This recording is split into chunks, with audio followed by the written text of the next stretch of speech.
Saya Desti selaku observer atau pengamat, Bu Farida sebagai coach, dan Pak Darisman sebagai coach. Kita nanti akan melaksanakan kegiatan coaching ya. Dalam kegiatan coaching ini kita menggunakan alur theta. Alur tetanya bagaimana Pak Bu Farida?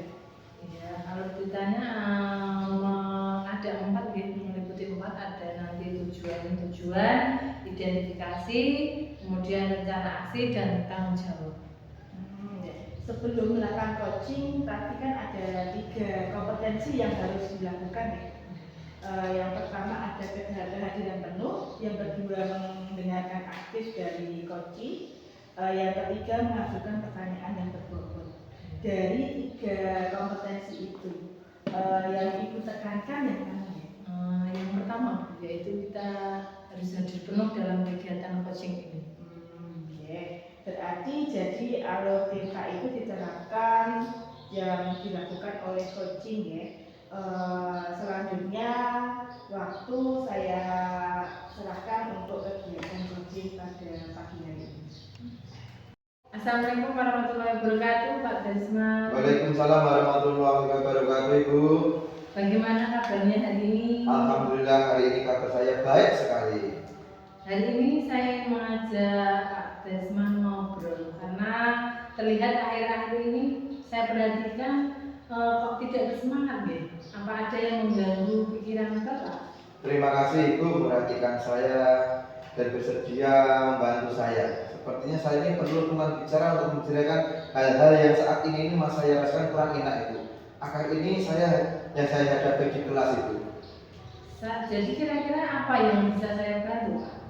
Saya ingin dapat solusi dari masalah saya, Bu. Lalu apa ya yang bisa Pak Darisman menceritakan?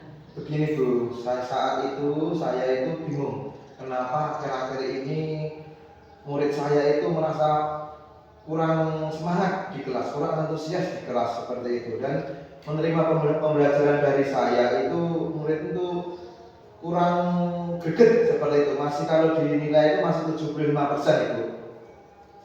Oh, jadi begitu ya Pak. Jadi murid Bapak itu kurang antusias, kurang greget di kelas ya. Jadi menurut Bapak, apa yang Bapak harapkan dari perbincangan hari ini? Saya menginginkan itu murid-murid saya itu anak yang antusias, yang semangat dalam mengerjakan belajar di kelas itu. Jadi Bapak ingin murid-muridnya di kelas saat pembelajaran itu lebih antusias, lebih semangat lagi dalam belajarnya ya? Betul Ibu. Menurut Bapak, hal apa saja yang membuat murid-murid Bapak itu kurang antusias, kurang bersemangat dalam pembelajaran bersama Bapak? Kalau saya ingat-ingat kembali ya Ibu ya, hal yang menyebabkan murid-murid kurang antusias adalah pertama yaitu pembelajaran itu membosankan. Kalau menurut saya Ibu ya, terus terlalu monoton, seperti saya hanya ceramah saja, mungkin pembelajaran saya kurang diminati siswa Ibu. Oh begitu Pak. Kira-kira apa saja yang membuat murid Bapak itu agar lebih antusias dan semangat lagi dalam pembelajaran Bapak? Menurut saya murid-murid pasti menginginkan pembelajaran yang menyenangkan, terus murid-murid itu menginginkan yang enak kalau di kelas itu aktif gitu Bu ya, dan tidak monoton dan tidak membosankan yang diinginkan siswa itu Bu. Wah, saya setuju sekali dengan Bapak. Lalu menurut pendapat Bapak, apa saja yang bisa membuat murid-murid itu senang, nyaman, asik, dan tidak bosan dalam pembelajaran Bapak? Baik Bu, menurut saya itu pembelajaran yang berpusat pada murid-murid diminta aktif atau diminta untuk melakukan nyanyi-nyanyi, tepuk tangan, ice breaking, ataupun game-game yang menarik perhatian siswa atau siswa itu seperti besok lagi seperti ini Pak, seperti itu Ibu. Lalu Pak, mengenai tugas yang diberikan pada murid-murid Bapak, itu apakah penyebabnya sehingga kurang antusias dalam mengumpulkan tugas? Kemungkinan karena saya terlalu banyak memberikan tugas kepada siswa atau berisi banyak pertanyaan. Memberikan sumber yang beragam dan mengasihkan itu yang saya butuhkan Bu. Kalau boleh tahu, Bapak menggunakan sumber belajar apa di kelas? Saya hanya menggunakan buku teks atau buku paket yang dipegang murid atau dipinjam dari perpustakaan. Jadi kurang memanfaatkan sarana prasarana apapun yang ada di sekolah itu, Ibu. Menurut Bapak, itu selain buku teks yang panjenengan pinjam dari perpustakaan, adakah sumber belajar yang lain? Saya pikir banyak tuh sumber seperti video di YouTube, di TikTok, ataupun di Instagram, aplikasi yang lain itu yang mungkin saat ini diminati murid-murid itu. Nah, betul sekali Bapak. Saya yakin sekali Bapak bisa menggunakan berbagai macam sumber yang ada, pasti akan membuat murid-murid itu lebih antusias dan semangat aktif dalam pembelajarannya. Jadi sekarang apa rencana Bapak untuk menyelesaikan masalah ini? Baik, yang pertama saya akan merencanakan pembelajaran yang mengajikan dengan menggunakan sumber belajar seperti video, YouTube, TikTok, Instagram. Kemudian yang kedua saya akan memberikan tugas yang tidak terlalu banyak. Jadi tidak hanya menugaskan secara verbal saja, tapi anak-anak itu biar menyenangkan, biar senang dalam pembelajaran. Kemudian bentuk tugas itu sesuai dengan minat bakat siswa tersebut. Itu istilahnya saya melaksanakan pembelajaran diferensi dan mencukupi kebutuhan belajar siswa itu. Kira-kira target ini akan terlaksana berapa lama ya Pak? Ya nanti kita akan mencoba 2 minggu Ibu, sudah bisa laksanakan insya Allah Ibu.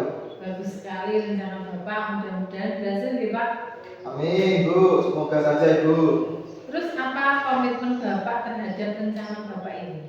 Saya berkomitmen selalu membuat rencana pembelajaran yang mengasihkan, membuat banyak sumber, terus mengeksplorasi materi sehingga murid-murid saya dapat menjalankan merdeka belajar dan saya akan membuat murid-murid senang dalam kegiatan belajar. Intinya anak-anak itu tidak dibuat trauma ataupun tidak dibuat membosankan seperti itu Ibu. Oke, Pak Desman, di titik ini kira-kira apa ini percakapan kita hari ini Pak?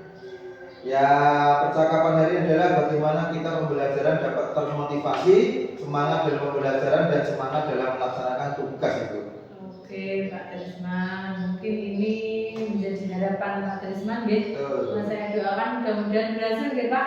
Amin, amin, Ibu. Saya pengen nanti 2 minggu ke depan nanti saya mau pengen dengar cerita dari Pak Desman bagaimana hasilnya nanti. Ya Bu Warga, terima kasih atas waktunya telah bersedia mendengarkan keluh kesah saya. Semoga amal panjenengan diridhoi Allah Subhanahu wa taala dan bisa mengantarkan murid-murid menjadi lebih baik. Amin. Amin. Gitu, Amin. Terima kasih Pak Desman. Assalamualaikum. Waalaikumsalam warahmatullahi wabarakatuh. Terima kasih Bu Farida dan Pak Darisman tadi sudah melakukan kegiatan coaching kali ini yang dilakukan oleh Bu Farida sebagai coach dan Pak Darisman sebagai coaching. Dalam kegiatan coaching hari ini Pak Darisman, masalahnya itu anak-anak itu kurang antusias dalam pembelajaran.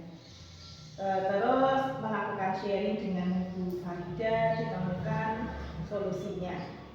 Dalam kegiatan ini saya mengambil beberapa poin ya. Yang pertama yaitu kegiatan coaching ini tujuan yang disampaikan coaching oleh Pak Darisman tadi sudah sangat jelas, ingin mencari solusi dari kurangnya antusias anak dalam belajar. Terus Bu Farida sebagai coach juga memberikan pertanyaan-pertanyaan yang berbobot dalam menggali potensi yang ada dalam diri Pak Darisman. Selain itu tadi juga Bu Farida menanyakan tentang rencana aksinya. Sudah jelas ya di dalam kegiatan coaching tadi dijelaskan rencana aksi yang dibuat oleh Pak Darisman. Selain itu Bu Farida juga menanyakan tentang komitmen terhadap rencana yang diambil oleh coaching Pak Darisman.